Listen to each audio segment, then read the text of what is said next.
Lapor, Subag Perencanaan, data informasi, jumlah pegawai 12 orang.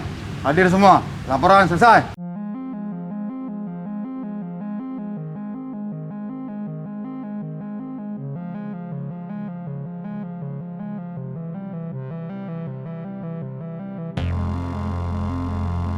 Dalam kesempatan yang berbahagia ini, saya berharap sepandai apapun kemampuan saya, sepandai apapun keahlian saya, itu tidak akan berhasil tanpa Bapak Ibu sekalian dukung, tanpa Bapak Ibu sekalian untuk membantu saya. Karena itu saya berharap kita sama-sama nanti untuk, seperti yang saya katakan, untuk membangun kantor wilayah Kementerian Agama ini ke arah yang lebih baik.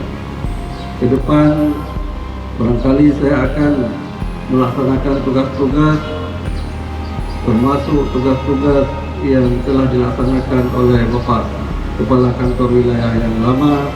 Insya Allah yang baik nanti akan kita lanjutkan, yang kira-kira belum sempurna nanti akan kita sempurnakan secara bersama-sama.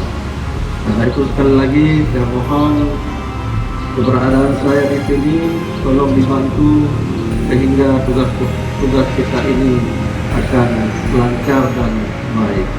Dan saya berharap lebih jauh kantor wilayah Kementerian Agama, eksistensi kantor wilayah Kementerian Agama ini juga akan dilihat, akan dikenal oleh masyarakat, terutama masyarakat Aceh ini.